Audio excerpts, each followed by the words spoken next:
Let's go to the lifeline of the show, which are the telephone callers. Is that Sansu in Ghana? Yeah, Shaka, this is Sanusi calling from Ghana. Oh, Sanusi, I'm sorry that I murdered your name. That's what I see on teleprompter. But I hope you'll find some space in your beautiful Ghanaian, heart. Forgive me for that. Yeah, definitely, Shaka. Yeah, I think we need to give thanks to Almighty, at least, and then the people of Central African Republic for the ceasefire. That is our prayers, especially those who are, fighting to make sure there is a free movement of every citizen in Africa. And the problem in Africa, one is the institution is not working. If institutions are working, there will not be a rebellion. But the institution is the most important. I hope if these rebels and then the government now ceasefire, at least they have to make sure the institution work. Like example, in Ghana, we had our election, and the incumbent president won. The opposition says no, there is a problem. They go to Supreme Court.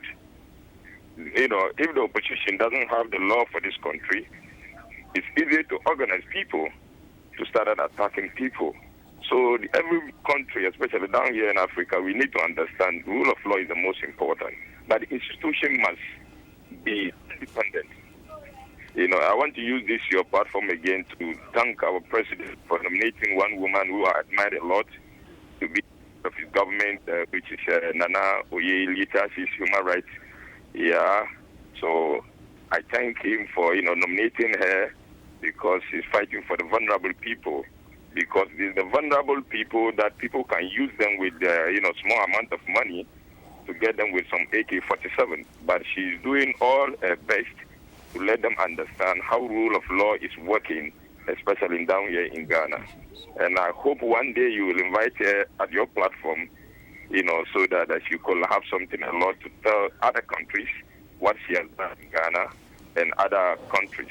For example, she had there is a problem down here in where I live. There is underage that they were arrested and they were remained unlawfully.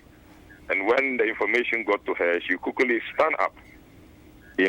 So certain we needed people within the country that are standing for the vulnerable people. But if you don't have it, definitely don't be a rebellion.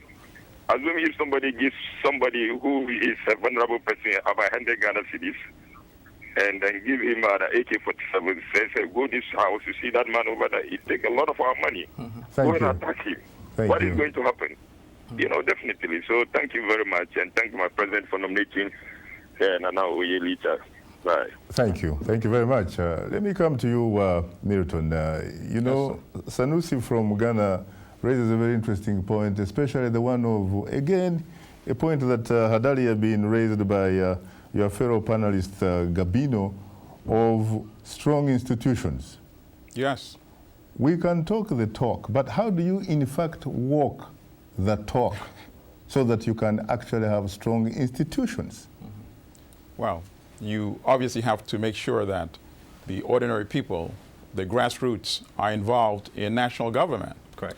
You see, part of our problem, and it's a constant since the last 50 years of independence for most African countries, where many of the leadership believe that independence, or uhuru, meant simply replacing the colonial regime with Africans. Right. And that's a crisis.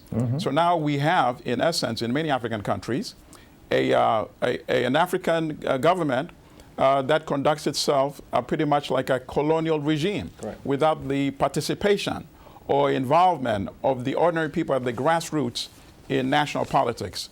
So instead of building institutional states that can endure and make sure that there's participation nationally, in essence, we have either one-man rule or one-party rule.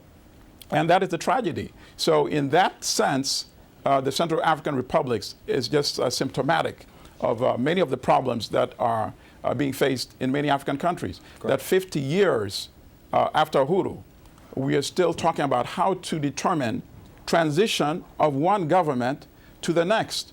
And it seems to me, Shaka, that one of the key things that we need to do in most African countries is to ensure that there's a fixed timeline and mechanism to transition from one leader, one government into the next. Correct. So that we know, guaranteed, after 2 terms, we will have in place another government. Correct. And that elections are contested freely, Shaka. I see. Otherwise, we're speaking the same language from the 1960s. Thank you. Thank you.